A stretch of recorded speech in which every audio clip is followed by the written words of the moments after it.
앞으로 지금 이 대한민국은 앞으로 어떻게 갈 것이냐. 여러분들 그걸 일단 잘 이해해야 돼요. 왜냐면 여러분들 있잖아요. 자, 4차 산업혁명의 시대는 도래했습니까? 안 도래했습니까? 도래했어요. 자, 예전에 어떻습니까? 1차 산업일 경우에 농사 지을 때죠. 농사 지을 때는 농사를 필요로 하는 땅이 필요했던 거야. 그러니까 농사 지을 수 있는 땅이 비쌌어요. 이해가 되시나요? 옛날에는 농사 짓는 땅이 비쌌었어. 이분들 제가 이제 일례로 얘기할게요. 제 고향이 안면도거든요. 안면도가 있는데 안면도에 보면은 한쪽은 바닷가예요. 한쪽은 어떻습니까? 농사 짓는 땅이고. 딱 그게 극명하게 나뉘어지거든요. 그러면은 바닷가와 농사 짓는 땅이 있는데 예전에는 어떻습니까? 1980년대, 90년대는 농사 짓는 땅이 필요했었어요. 맞죠? 그러니까 농사 짓는 땅이 쌌을까요? 비쌌을까요? 그때는 농사 짓는 땅이 비싼 거야. 옛날에 바닷가 땅이 비쌌을까요? 쌌을까요? 바닷가 땅은 쳐다도 안 봤던 땅이에요. 제가 일일이 얘기할게요. 자, 안면도에서 보면 오른쪽은 농사 짓는 땅. 자, 왼쪽은 어떻습니까? 바닷가. 바닷가인데 자, 오른쪽이 원래는 땅값이 훨씬 비쌌어요. 농사 짓는 땅이. 근데 시대가 변하니까 시대가 2차 산업, 3차 산업으로 전환이 되니까 2차 산업, 3차 산업으로 가다 보니까 이 농경지보다는 어떻습니까? 산업화가 이루어졌죠. 그 다음에 어떻습니까? 관광, 주월급무제 시행이 되면서 어떻습니까? 이 관광에 대한 어떤 투자가 많이 이루어지기 시작을 했죠. 그러다 보니까 사람들의 생활 수준도 높아졌죠. 이제 그러다 보니까 어떻습니까? 농사 짓는 땅보다는 어디로 갑니까? 이제는 관광, 바닷가, 이런 쪽으로 산업 인프라가 갖춰지는 도 이런 쪽으로 해서 어떻습니까? 사람의 수요가 늘어난 겁니다. 자, 예전에 여러분들 경기 수도권에 있는 어떻습니까? 여기 뭐 용인뿐만 아니라 용인, 화성, 평택 다 어떻습니까? 농경지였었어요. 생각해보세요. 다 논바닥 아니었습니까? 그러니까 예전에 평택이라는 화성 개발하지 않을 때는 그냥 농사 짓는 땅, 그러니까 농사 짓는 땅으로 해서 값어치밖에 안 됐었어요. 왜냐면 농사 짓는 땅, 그러니까 단위 면적 땅 생산량 있죠? 그 생산량에 따라서 가격이 결정하던 시대가 있었습니다. 그러니까 한마디로 해서 안면도가 단위 면적당 어떻습니까? 한 평당 쌀 생산량이 평택보다 높으면 안면도 땅이 더 비쌌던 시절이에요. 이해가 돼요? 그때는 그게 필요했다는 거야. 이 부분들이. 그러니까 그때는 오히려 안면도 땅이 평택 땅보다 더 비쌌어요. 이분들이. 저는 안타깝습니다. 저희 어머니가 평택에 좀 자리 잡았거나 화성에 좀 자리 잡았던 같은 돈으로 같은 땅을 가지고 있었으면은 대박이 났을 텐데, 안면도에다가 동아리 트시는 바람에, 거기에 땅은 많은데 평택에 땅이 하나도 없네. 어머님이. 그런데 시대가 이제는 바뀌었다는 거야. 근데 그 당시 같은 돈이었다 하더라도 어떻습니까? 안면도 1억과 평택 1억 땅이었지만 시대가 변하니까 좀 더 산업화가 열렸죠. 산업화 2차 산업, 3차 산업 시대가 열리면서 사람들이 어떻습니까? 수요가 어디로 몰렸냐면 수요가 어디로 몰렸습니까? 결국에는 사람들이 필요로 할 때 그 지역이 땅값이 올라가는 거잖아. 맞죠? 점점점 어떻습니까? 산업화가 이루어지면서 공장들이 들어갈 수 있는 땅, 기업들이 들어갈 수 있는 땅, 이런 땅들에 대한 값어치가 높아지면서 땅값이 올리지 않았나요? 그러면서 경기 수도권이 점점점 지방에서 어떻습니까? 수도권으로 사람들이 몰렸죠? 몰리는 가운데 어떻습니까? 공장 짓고 산업화가 이루어지는 가운데 땅값들이 다 올라갔단 말이야. 여러분들이. 그래서 오늘날의 평택, 화성, 경기도 뭐 이런 지역들이 어떻습니까? 인구가 유입되면서 땅값이 엄청나게 폭등을 했죠? 점점점 이게 그러니까 시대 상황에 따라서 어떻습니까? 바뀌어진다는 거예요. 그러니까 우리는 이거를 잘 이해를 하셔야 된다는 거예요. 이해가 되시죠? 그러면 2차 산업과 3차 산업이 연결되는 가운데 지금은 어떤 산업이냐면 4차 산업이에요. 사실 3차 산업과 4차 산업은 되게 연동이 되는데 3차 산업과 4차 산업의 차이점은 뭐냐면 AI가 껴버린다는 거예요. 맞죠? AI가. 그럼 AI가 뭐 인공지능이잖아요.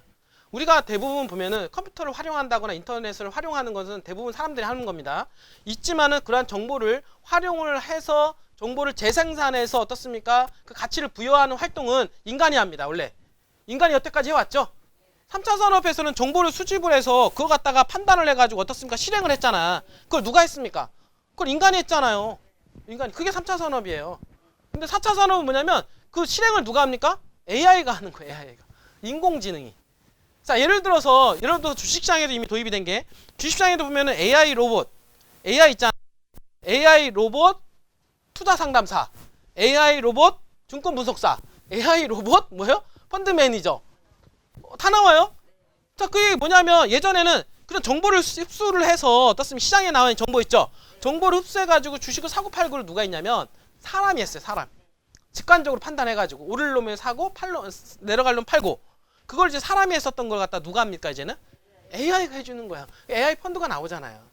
AI가 사고 판도 한다. 사고 팔고를. 왜? AI가 이런 정보를 수집을 해가지고 어떻습니까? 이거를 같이 판단을 한 다음에 그 다음에 주식 주문도 AI가 들어가는 거야. AI가 들어가고 적정한 시점에 어떻습니까? AI가 팔고 그렇게 해서 나오는 수익률이 더 높다 이거예요. 인간들이 하는 것보다 AI를 통해서 어떻습니까? 수익률이 더 높게 나오는 세상이 열려 있단 말이야. 이분들이. 그것을 AI가 하는 것 같다가 4차 산업혁명이라는 얘기예요. 이해가 되십니까? 자, 우리가 예를 들어서 자율주행차 여러분들 보죠. 자율주행차도 한번 봅시다. 자율주행차 여러분들이 뭡니까? 차를 타고 있잖아요. 차를 타고 가면은 여러분들이 정보를 입수를 하죠. 시야로, 시각으로, 귀로 다 듣잖아요. 그래 해가지고 여러분들이 그러한 정보를 바탕으로 해서 여러분들이 이 핸들링을 하잖아요. 운전을 하잖아. 여기까지는 3차 산업인 거예요. 여기까지 3차 산업인데 여러분들 자율주행은 뭐냐면 그러한 정보를 입수를 합니다. 어디를 통해서? 여기다가 차 위에다 보면은 여기 있잖아요. 여기 카메라 있잖아요. 이 카메라를 통해서 정보를 입수하죠. 사람이 시야를 했던 걸 통해서 어떻습니까? 위에서 카메라가 다 정보를 입수해 주는 겁니다. 카메라가 정보를 입수해가지고 그런 정보량을 가지고 AI가 데이터 분석을 한 이후에 가장 적절한 곳으로 운전을 하는 게 뭡니까? 그게 자율주행 아니에요.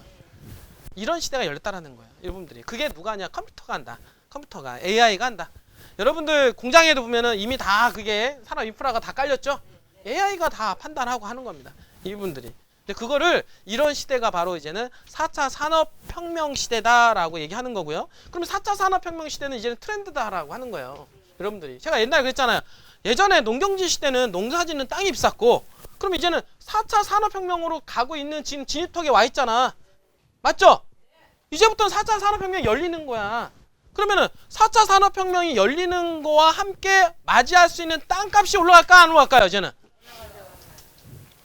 이해가 됩니까? 네. 우리는 어떤 땅을 사야 되는지 같은 돈을 뿌리더라도 어디에다가 심어야 되는지 이제 알겠습니까? 네. 여러분들이 이런 곳에다가 돈을 묻어야 앞으로 5년 10년 후에 어떻습니까? 큰 돈이 되어서 돌아온다는 거죠. 여러분들이. 그런데 대한민국의 4차 산업혁명의 전진기지가 어디입니까? 정책적으로 정부가 어떻습니까? 밀어주고 있잖아요. 그거를 어떻게 밀어주냐면 지금은 제5차 국토 종합개발계획을 보게 되면 어떻습니까? 어떤 지역 균형 발전이에요. 그러니까 어떻습니까? 명분을 만들어주는 거야. 지금은 너무 수도권 위주로 개발되다 보니까 앞으로는 어떻게 된다? 지역으로 어떻습니까? 분산시켜야 된다. 지금의 정부는 지역 균형 발전입니다. 여태까지 그렇게 왔잖아요. 노무현 정부 때 그렇게 왔고 그 다음에 어떻습니까? 문재인 정부 들어서 지역 균형 발전을 이루어 나가고 있잖아요. 계속 이어서. 노무현 정부 때 그렇게 해서 만들어진 게 세종시 아닙니까? 지역 균형 발전을 만들기 위해서 수도권을 이전하겠다. 행정수도를. 그렇게 해서 만들어진 게 지금 세종시에 오늘날 세종시 아닙니까? 그 세종시가 지금 어떻게 됐어요? 균형 발전 차원에서 가장 수혜가 된 지역이 세종시죠? 이 부분들이. 그렇게 해서 만들어져 가고 있고 지금 또 마찬가지인데 문재인 정부 들어서 가장 주력하고 있는 예전에 어떻습니까? 노무현 정부 때 가장 주력했던 사업이 어떻습니까? 행정도시 세종시였다라고 하면 문재인 정부 들어서 가장 주력하고 있는 곳이 어디입니까? 새만금이에요. 여러분들 새만금. 새만금은 어떻습니까? 4차 산업혁명의 전진기지이기 때문에 대한민국에서 어떻습니까? 모든 4차 산업들이 어떻습니까? 이제는 새만금에 유입이 된다 안 된다? 새만금에 유입이 되는 거야. 이분들이. 그러니까 당연히 4차 산업혁명으로 가고 있기 때문에 4차 산업에 관련된 기업들이 유치가 되겠죠. 당연히 인구가 유입되는 거 아닙니까? 당연히 인구가 유입되고 거기에 인구가 유입이 된다면 인프라가 깔려야죠. 인프라가 깔려야 되고 거기에 맞춰서 도로망, 철도망 이런 것도 연결돼야죠. 그런 가운데 내 땅 앞에 도로가 뚫리고 내 땅 앞에 전철이 들어오고 내 땅 앞에 공항이 들어오고 내 땅 앞에 아파트가 들어오고 내 땅 앞에 공항이 들어오고 내 땅 앞에 산업단지가 들어오는 거 아니에요? 그러면 땅값이 올라갈 확률이 높잖아. 그래서 그런 데다 투자를 해야 되는 겁니다. 맞죠? 금산에서 그렇게 한대요? 청양에서 갔다가 그렇게 한대? 그게 아니잖아. 정부에 대한 포커스가 지금 어디 잡혀있냐면 새만금에 그게 포커스가 잡혀있기 때문에 우리는 가서 거기서 그냥 기다리고만 있으면 돼. 왜냐면 자 가서 그냥 기다리고 있으면 내 땅 앞에 도로가 뚫려지고 내 땅 앞에 산업단지가 들어오고 내 땅 앞에 이 철도가 길이 열리는 거 그냥. 그리고 그런 확률이 높아지는 거야. 확률이 높아지는 곳에 우리 투자를 해야 되잖아요. 응? 자 여러분 같은 돈을 투자하더라도 예를 들어서 금산에다가 투자했을 때 1억에 투자를 했어요. 금산에 개발 호재가 많이 있습니까? 없잖아요. 거기 공항이 들어간대요? 철도가 들어간대요?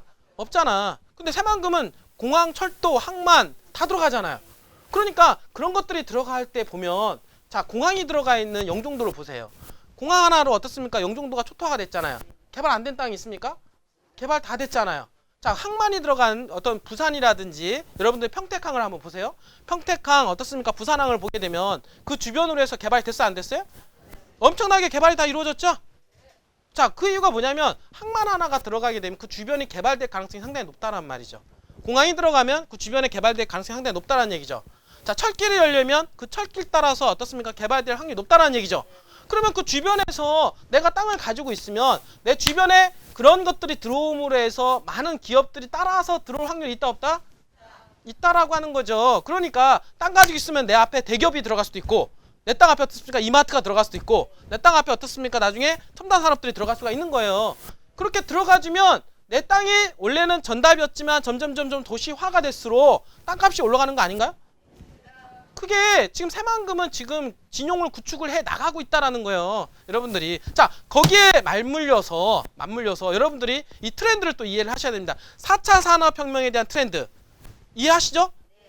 이 트렌드를 여러분들 일단은 이해를 하셔야 되고 두 번째로는 뭡니까? 아까 얘기했던 대로 환경. 이제 앞으로 환경 있잖아요. 이 환경에 대한 부분들이 엄청나게 대두가 됩니다. 이 환경을. 왜냐하면 지금 이 세상에 여러분들 어떻습니까? 이 지구에 지금 오는 재난 상태 있잖아요. 이 재난들이 어디서 온다고 생각을 합니까? 다 어디서부터 시작이 돼서? 환경이 오염이 되어서 지금 재난 사태가 벌어지고 있다라고 얘기하는 거 아니에요? 여러분들 혹시 이거 성경 제가 여기 3천만 원 여러분들 넘으면 제가 성경 하나씩 드리거든요. 여기에 보면 마태복음에 보게 되면 이 재난에 대한 얘기가 나옵니다. 왜? 가면 갈수록 어떻습니까? 점점 이 지구는 황폐해지고 점점 이 재난에 대한 속도감이 더욱더 높아질 수밖에 없어요.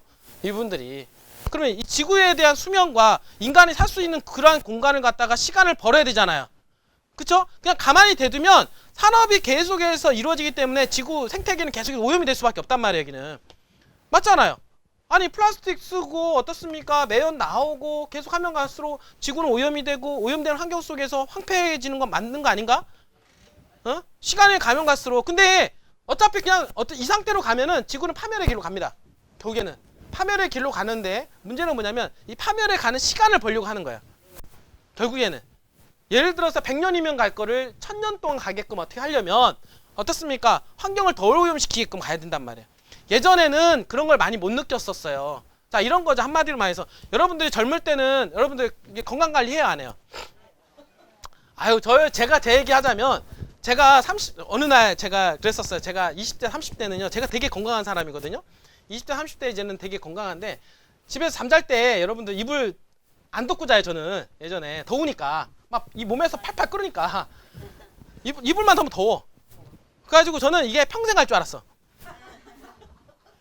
이불 안 덮고 자도 잔다. 나는 건강하니까. 근데 제가 있잖아요. 30대 넘어가기 시작해서 40대 딱 넘어가니까 그러더라고요. 제가 이거 아시는 분이 너 한 40대 넘어와봐. 어? 이불 안 덮고 잘 수 있나? 그 얘기하길래 아니 무슨 소리 하는 거야. 지금도 팔팔 끄는데 이분들이. 그래서 제가 이제 40을 딱 지나가니까 갑자기 추워지는 거야. 이게 갑자기 이불을 찾고 있잖아요. 이불을 찾고 우리 애들은 몸이 막 쩔쩔 끓잖아요. 똑같아요. 애들은 어떻습니까? 건강하니까 피가 잘 도니까 순환이 잘 되니까 어떻습니까? 이불 안 덮고 자도 돼. 아이들은 저 똑같아요. 안 덮고 자는데 어떻습니까? 몸이 따뜻해. 피가 잘 도니까. 이제 애들 제 피부를 만져보면 몸이 따뜻한데 내 걸 만져보면 차가. 피가 안 도는 거야. 그러니까 어떻습니까? 자꾸 따뜻한 걸 찾죠. 애들을 막 이렇게 안고 잔다거나. 옛날 왜 조선시대 왕들이 젊은 처자들을 데리고 잤겠습니까? 몸을 데피려고. 그게 다 이유가 있는 거야. 이 부분들이. 그러니까 이게 40대가 넘어가니까 어떻습니까? 이게 뭐야? 이게 30대 40대 이전에는 어떻습니까? 항상 건강한 줄만 알고 어떻습니까? 전혀 뭐 약도 안 먹고 먹을 필요도 없었고 항상 그런 줄 알았었어요. 있었는데 40대가 넘어가니까 어떻습니까? 몸이 좀 약간 차가워지고 어떻습니까? 잘 때 좀 한기가 돌고 어떻습니까? 혈압을 재보니까 약간 고혈압기로 가고 이게 징조가 나타나는 거야. 이 부분들이 한마디로 말해서 여러분들이 있었던 이 내장의 이 오장육부가 기능이 악화가 되기 시작한 거예요. 이 부분들이 악화가 되면 어떻게 됩니까? 그냥 이걸 내버려 두면 예를 들어서 고지혈증이 있고 그 다음에 혈압이 높아요. 혈압이 높으면 어떻습니까? 고지혈에다 혈압이 높으면 어떻습니까? 기름기 있는 음식을 많이 먹으면 돼요, 안 돼요? 그러면 어떻습니까? 혈관이 막히잖아. 혈관이 막히면 막힐수록 어떻습니까? 혈압이 높아지죠? 혈압이 높아지면 어떻습니까? 혈관이 파열된단 말이야. 그게 머릿속이 파열되면 이게 심혈관인가요? 뇌출혈. 뇌출혈이 일어나는 거야. 동맥경화, 뇌출혈 다 그게 고혈압에서 시작이 되거든요. 이분들이. 그러니까 어떻습니까? 아, 내가 그거를 이제는 알았어. 알았는데 열심히 기름기 있는 음식을 먹습니까, 이제는? 안 먹게 되는 거야. 자, 그러면 그 순간부터 어떻게 됩니까? 약을 처방을 먹는 약을 처음에는 약을 안 먹어요. 왜냐면 일단은 징조는 있지만은 약을 먹지 않고 그다음에 채소를 먹는다거나 좀 더 육식용보다는 어떻습니까? 채소류를 먹으려고 노력을 하겠죠. 맞잖아요. 노력을 해서 최대한 어떻습니까? 늘려가는 거야. 이분들이 왜? 그걸 내가 진단을 못 내렸으면은 어떻습니까? 계속해서 고기 먹고 치킨 먹고 콜라 먹고 그렇겠죠. 그렇게 하면 점점점 수명이 단축이 돼야 안 돼요? 더 빨리? 수명이 단축이 되는 거죠. 혈압은 더욱더 높아질 거고 잘못하면 어떻습니까? 객사당할 수 있는 거야, 이분들이. 그걸 알기 때문에 일단은 내가 문제점이 뭔지 파악을 했죠. 파악을 한 다음에 어떻습니까? 이제는 그걸 갖다가 이 병을 좀 늦춰야 되잖아요. 늦춰지거나 개선을 시켜야죠. 그러니까 우리가 약을 먹는 거잖아요. 맞죠? 약을 먹는다거나 아니면 행동을 바꾼다거나 운동을 한다거나 어떻습니까? 그쵸? 운동을 해서 체질을 개선한다거나 아니면 이것도 안 되면 약을 먹잖아요. 이 부분들이. 그러니까 이 지구도 마찬가지로 여태까지 오는 가운데 환경에 대한 얘기를 우리가 해오지 않았었어요. 왜? 그렇게 안 했어도 지금은 어떻습니까? 지구는 어떻습니까? 잘 돌아갔으니까. 지구가 잘 돌아갔기 때문에 굳이 환경에 대한 얘기를 할 필요가 없었던 거예요. 그런데 느닷없이 갑자기 지구가 어떻습니까? 갑자기 몸살을 앓고 있네. 2000년대 들어서 지금 장난 아니잖아요. 각종 쓰나미에 지진에다가 어떻습니까? 이 대기 오염으로 인해서 오존층이 파괴가 되고 남극과 빙하가 녹고 그러면서 어떻습니까? 수온이 올라가고 그러면서 어떻습니까? 그 영향으로 어떤 여러 환경적인 요인이 계속 발생하다 보니까 이렇게 가다가는 어떻습니까? 지구가 멸망의 길로 더 빨리 갈 수밖에 없겠다. 이렇게 얘기가 진단을 내린 거예요. 이해가 되시나요? 아까도 얘기했잖아요. 내가 고혈압인 거를 판명을 했다라고 하면은 그 상태에서 계속 기름 먹고 어떻습니까? 육식육 먹고 치킨 먹고 콜라 먹고 하겠습니까? 피자 먹고 이제 깨달았어. 깨달으면 어떻습니까? 개선을 하려고 노력을 하겠죠. 운동을 한다거나 약을 처방을 받는다거나. 지금 지구가 딱 그런 형국이라는 얘기예요. 지금까지는 제가 40대 넘어오기 전까지는 건강에 대해서 몰랐었지만 40대 되면서 어떻습니까? 그런 느낌을 받기 시작했다 그랬죠? 그런 것처럼 지구 또한 마찬가지로 어떻습니까? 그런 메시지가 막 들어오니까 이러다가는 어떻습니까? 큰일 나겠다. 이 지구가. 그래서 그거를 깨달은 어떻습니까? 세계적인 리더들이 이걸 어떻습니까? 이제 세상을 바꿔나가야 되겠다. 빨리 개선시키지 않으면 지구의 종말을 더욱더 빨리 올 수밖에 없겠다. 라고 해서 등장한 게 어떻습니까? 그게 그래서 환경을 오염시키지 않는 것을 선언을 하게 된 겁니다. 그게 뭘 선언했냐? 탄소 제로를 선언하게 된 거예요. 탄소 제로. 탄소 제로는 뭐냐? 이산화탄소 있잖아요. 매연 이런 것들 지구에 오염시킬 수 있는 그런 어떤 환경들을 저해시키는 요인들을 이제는 없애는 쪽으로 가는 게 바로 탄소 제로 선언이에요. 이 부분들이. 그러니까 지금은 점점점 환경을 중시하는 그런 각도로 지금 세상이 어떻습니까? 바뀌어 나가고 있다, 안 바뀌어 나가고 있다? 바뀌어 나가고 있는 거예요. 그래서 각 유럽, 미국 선진국들부터 해가지고 지금 어떻습니까? 계속해서 탄소 제로를 선언한 겁니다. 미국, 그 다음에 중국, 어떻습니까? 유럽까지 해서 탄소 제로 선언했고, 최근에 우리나라도 어떻습니까? 탄소 제로 선언한 게 50년까지 탄소 배출량을 줄이겠다, 제로를 만들겠다, 이거 아니에요? 언제까지? 2050년까지. 그러니까 2050년도까지 탄소 제로를 만들게 하기 위해서, 그러면 이 제로가 포커스가 돼 있다 보니까 문제는 뭐냐? 탄소 제로를 선언했으니까 거기에 맞춘 산업들이 이제 나오는 거야. 이해가 되세요? 탄소 제로 선언을 했고, 하나는 4차 산업을 선언했고, 그러면 4차 탄소 제로를 선언을 했다라는 것은 어떤 4차 산업은 같이 갈 수밖에 없는 거야. 4차 산업 자체가 어떻습니까? 탄소 배출량이 없거든요. 그러니까 4차 산업하고 탄소 배출을 같이 가는 겁니다. 이 부분들이. 그러니까 탄소 제로를 만들게 하기 위해서 우리나라가 에너지 있잖아요. 우리가 모든 에너지를 만들 때 원자력을 통해서 만들잖아요. 원자력 또는 어떻습니까? 화력. 우리나라 지금 전기 에너지를 발생할 수 있는 비중이 화력하고 어떻습니까? 원전이었거든요. 이 원전의 비중이 상당히 컸었는데 탄소 제로를 선언함과 함께 어떻습니까? 비중을 줄이는 거야. 맞죠? 원전을 줄이잖아 지금.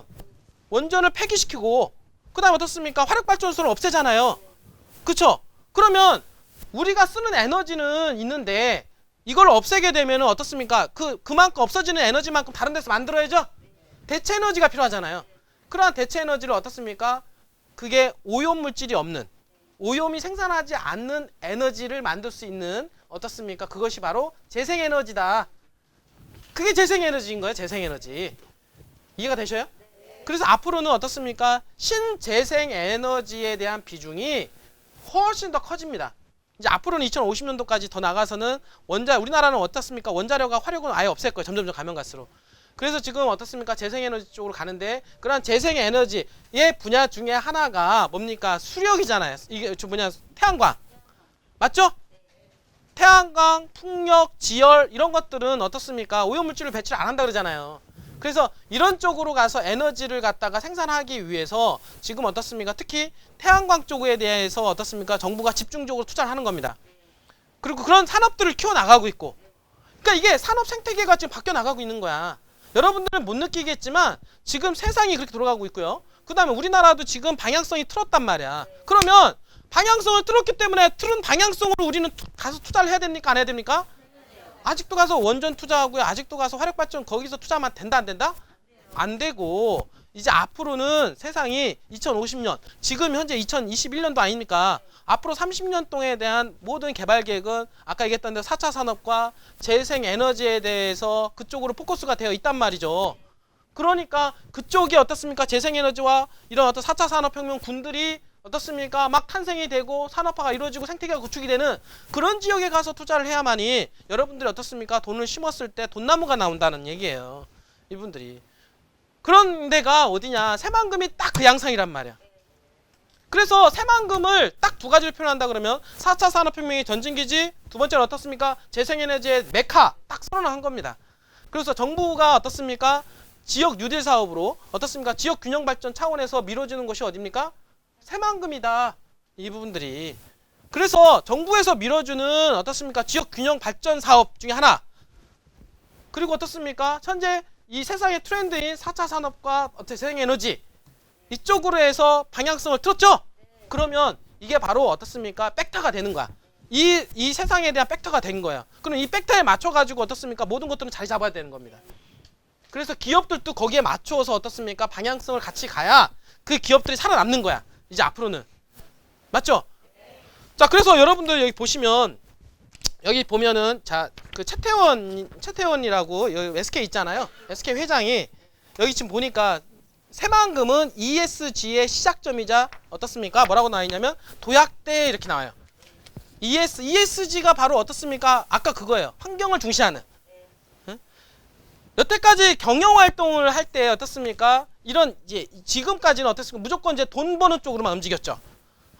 누가 피해를 보든 말든 어떻습니까? 산업화가 이루어지는 가운데 기업이 돈 버는 데만 집중이 되었다라고 하면 이제는 기업이 어떻습니까? 환경을 중시하고 여기 지금 ESG라고 하는 게 여기 지금 보면은 뭐냐면 환경과 사회의 안녕, 사회의 어떻습니까?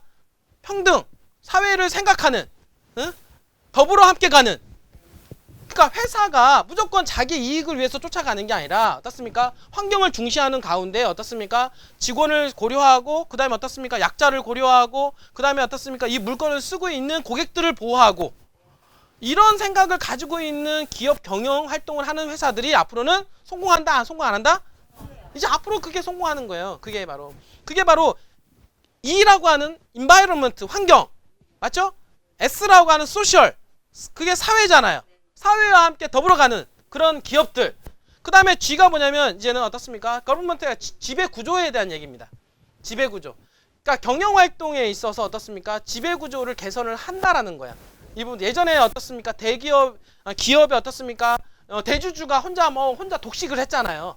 그런 게 아니라 어떻습니까? 기업 주주로서 참여를 해서 기업 구조를 어떻습니까? 조금 더 분산을 시키고 이런 것들을 어떻게 해서 좀 투명화시키는 그런 것들을 바로 G라고 하는 겁니다. ESG. 그래서 이제는 앞으로 기업들이 어떻습니까? 환경을 중시하면서 사회를 생각하고 그 다음에 투명한 회사를 만들어야만이 이 사회에서 살아남을 수 있다 없다? 이제 있다라는 거예요. 이제는. 이제 이게 바로 이제 기업도 어떻습니까? ESG의 방향. 그러니까 현재 세상이 가고자 하는 방향성이 그렇게 가고 있기 때문에 기업도 ESG에 대한 경영 전략을 짜야 된다. 그래서 이 트렌드에서 가장 맞춰가는 회사가 어디냐? 어디입니까? SK가 되는 거예요. 그래서 SK가 뭐라고 그랬냐면 ESG를 선언하고요. ESG 선언하고 어떻습니까? 국내 최초 RE100에 가입을 하게 됩니다. 그러니까 RE100이 뭐냐면 리사이클 100이에요. 앞으로 기업 경영을 할 때 우리가 에너지를 쓰잖아요. 에너지를 쓰는데 원전을 통해서 나온 에너지 또는 어떻습니까? 화력을 통해서 나온 에너지를 갖다가 어떻습니까? 공장을 만들고 공장을 증설해서 공장을 가동시키잖아요. 이제 그게 아니라 이제는 재생에너지를 통해서 나온 에너지를 통해서 공장을 가동을 하고 제품을 생산하고 이게 바로 어떻습니까? 이거를 100% 실현하겠다라고 하는 게 뭡니까? RE100이에요. 리사이클 100이라는 게 뭐냐면 이제 앞으로 이 SK라고 하는 회사는 어떻습니까? 이 RE100을 구현하기 위해서 앞으로는 어떻습니까? 재생에너지를 통해서만이 기업 경영을 꾸려나가겠다 이거예요. 그게 바로 ESG의 전략 아닙니까? 인바이러먼트잖아요. 맞죠? 그러니까 지금 그래서 이 ESG에 대한 어떻습니까? 지금 새만금은 ESG의 시작점이자 도약대라고 선언을 하면서 SK가 새만금에다가 어떻습니까? 데이터 센터와 창업 클러스터 중심으로 해서 2종을 투자한 거 아닙니까? 제일 먼저 배팅이 들어간 거예요. ESG의 선도자이기 때문에. 그러니까 최태원 회장이 세상 돌아가는 걸 정확하게 알고 있는 겁니다. 이해가 돼요? 이거를 흐름을 이해를 하고 ESG에 대한 경영 전략을 짜고 ESG에 대한 경영 포문을 연 게 어디냐? 새만금이다라는 이분들이. 자, 그 얘기는 뭐냐면 자, 새만금은 여러분들 있잖아요. 재생에너지에 대한 메카라고 그랬죠. 그래서 어떻습니까? 거기서 나오는 이 에너지는 어디를 통해서 다 나오냐면 재생에너지입니다. 예를 들어서 수상태양광, 그 다음에 풍력, 맞죠? 그게 다 전부잖아요. 거기서 나오는 이 에너지를 통해서 거기에 있는 기업들 있잖아요. 기업들은 그 에너지를 공급을 받게 되는 거야. 그래서 ESG에 대한 천국이라고 하는 이유가 그래서 그런 겁니다. 그래서 새만금에서 경영활동을 하는 회사들은 바로 어디입니까? 태양광을 통해서 또는 수상광을 통해서 어떻습니까? 에너지를 조달을 받아서 공장을 가동시키고 거기서 제품을 생산을 하게 돼서 어떻습니까? 환경을 오염시키지 않는 회사가 만들어지는 거예요. 그래서 거기가 그게 바로 4차 산업혁명이에요. 4차 산업입니다. 그런 기업들이 어디에 몰린다? 이제는 새만금에 이제는 몰린다라고 하는 거예요. 그래서 지금 SK 필두로 해서 이 SK가 오늘 신문에 뭐라고 나왔냐면 오늘 신문에 한국경제에 보면 있잖아요. SK가 상당히 지금 빨리빨리 움직이는 것 같아요. 세상의 흐름에 맞춰가지고 여기서 뭐라고 하냐면 SK가 핵심 사업도 던지는 SK 매각 3원칙 해가지고 나왔는데 여기서 지금 보게 되면 자 ESG가 아니면 매각 1순위래요. 이해가 돼요? 지금 SK에서 가지고 있는 회사들이 많잖아. 그럼 어떻게 되냐면 많은데 지금 구조조정을 해 나가고 있어요. 구조조정을 해 나가고 있는데 지금 트렌드가 그렇게 가기 때문에 ESG에 맞지 않는 그런 회사들은 다 매각해버리겠다 이거예요.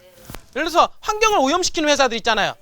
여기 지금 뭐 SK가 가지고 있는 여기 지금 보면은 뭐 화학 이런 데 있잖아요. 이런 화학 공장이라든지 이런 것들은 어떻습니까? 오염물이 배출되죠? 그러니까 이런 것들은 다 없애겠다 이거예요.